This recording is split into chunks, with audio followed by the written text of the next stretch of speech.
Good evening, everyone. I'm sure you know the subject matter of our little meeting today, this evening. The plane carrying former President Rodrigo Roa Duterte took off at 11:03 p.m. this evening and exited Philippine airspace. The plane is en route to The Hague in the Netherlands, allowing the former president to face charges of crimes against humanity in relation to his bloody war on drugs. The former president was earlier placed in government custody at Villamor Air Base after his common-law wife, Hanilet Avancenia, and members of his entourage arrived at 9:20 this morning from Hong Kong on Cathay Pacific flight number CX-907. Mr. Duterte was arrested in compliance with our commitments to Interpol. Hours before his arrival, Interpol Manila received an official copy of the ICC warrant. This prompted the Prosecutor General of the Department of Justice to serve the warrant. Interpol asked for help, and we obliged because we have commitments to the Interpol, which we have to fulfill. If we don't do that, they will no longer help us with other cases involving Filipino fugitives abroad. This is what the international community expects of us as the leader of a democratic country that is part of the community of nations. So I'm sure that the details that surround this what has happened today are familiar to you. I just wanted to make very, very clear and give you the facts for the departure of former President Duterte from the Philippines. Thank you.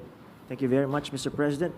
Kanina po ay nagpaabot ng tanong ang mga miyembro ng Malacanang Press Corps at atin po itong sasagutin. Question number 1. Mr. President, meron po bang pisikal na kopya ng warrant of arrest laban kay dating Pangulong Rodrigo Duterte mula sa ICC? Oh, meron. This came in.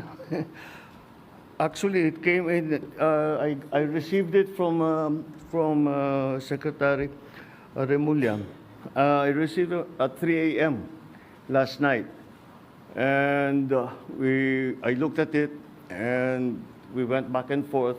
6:30, he wrote me again, and he said, "We have it already. We have the warrant of arrest from Interpol."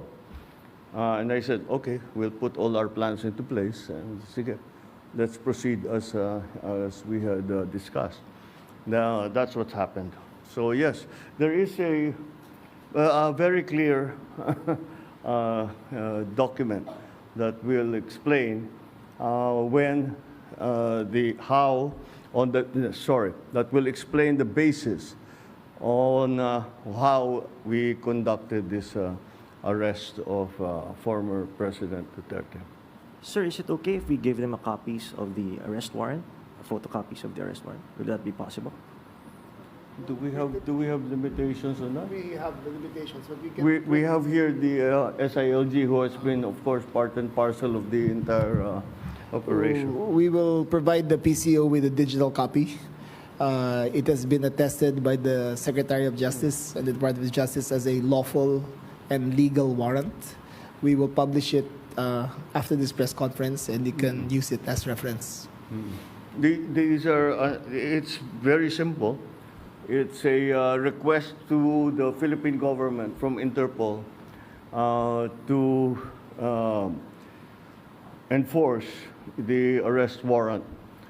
And of course, we comply with our commitments to Interpol. We did not do this because it was derived from or it came from ICC. we did this because Interpol asked us to do it. And we have commitments to them, and we lived up to those commitments. Sir, thank you, sir. Second question, sir. Mr. President, sinasabi ng kampo ni PRRD na unlawful arrest daw itong ginawang pag-aresto sa kanya. Well, we followed every single necessary procedure. We had a very good basis on which to serve that warrant and to read him his rights. We followed all the legal procedures that are necessary. So I'm confident that if in further examination, you will find that it is proper and correct. Sir, third question from the MPC. Mr. President, may violation ba ito sa ating soberanya, itong pagkaka-aresto kay dating Pangulong Duterte? No. Bakit naman? Dahil consistent naman tayo. Hindi tayo tumutulong sa investigasyon ng ICC. Meron tayong contact sa kanila, natural. Pero no, not on an official level. We didn't help them in any way. The arrest the arrest that we did today was in compliance with our commitments to Interpol. It just so happened that that came from ICC. But it's not because it came from ICC. It's because it came from Interpol. Pang-apat po na tanong, Mr. President, sinasabi po nila na ito ay political persecution lamang at may kaugnayan din daw sa 2028 elections. Okay, well, I'm sure sasabihin nila yan. But this case started in 2017 when we were still members of the ICC, and it was during the time of former President Duterte. So I don't see how that can be political persecution on my part, because it was initiated before I even came into the picture. So that would seem. But once again, we have to recognize that, you know, of course, it's natural for people to put lalagyan ng politika, kulay ng politika. Pero sinundan lang natin yung ICC, yung Interpol. Hindi natin kinakausap yung ICC. Marami silang hinihingi sa atin ng mga dokumento, wala kaming binigay. Yun lamang, hindi natin mahindian ang Interpol.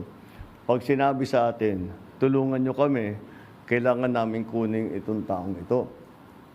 Dahil, kung maalala ninyo, lahat ng mga tumakas dito sa Pilipinas, kagaya ni Alice Go, kagaya ni Arnie Tevez, kung sino-sino pa, pati naman yung mga human trafficking sa Myanmar, pati sa mga madadamay. Sinong tumulong sa atin para makita natin yung mga ating kababayan na inaapi at ginagamit sa masamang paraan? Ang Interpol. Kaya naman, dapat naman tayo, pagka sinabi sa atin, tulungan nyo kami sa ganito, tumulong kayo. Kaya naman, ganun ang ginawa natin. Maraming salamat, Mr. President, sa paglilinaw ninyo. You want to ask another question? Take one question, sir. All right, sure. Sir, there are calls for people power. There are, in fact, as we speak, protest actions ongoing. Would you like to address the supporters of the former president? The supporters of the former president? Well, you know, again, the government is just doing its job. Wala namang, it's not because it's one person or another that we do the things that we do. Maybe sa nung mga nakaraan na mga administrasyon, baka ganun ang ginagawa. Pero para sa akin, hindi naman ganun. Sumusunod tayo sa batas, We are a member of the community of nations. We must live up to our responsibilities, to the commitments that we have made to the community of nations. And that is what's happened here. Politics doesn't enter into it. Bakit? Why that? You know, he's never going to be a candidate for anything. Why go after him? Di ba? At saka 2017 pa ito, wala pa ako. Civilian pa ako noon. So this is the evolution of his case, and this is where we end up. Yeah. All right. Thank you very much, Mr. President. Thank you. Thank you. Good evening. Thank you. At dyan po nagtatapos ang ating press conference. Abangan niyo po yung mga briefings namin sa mga susunod na araw.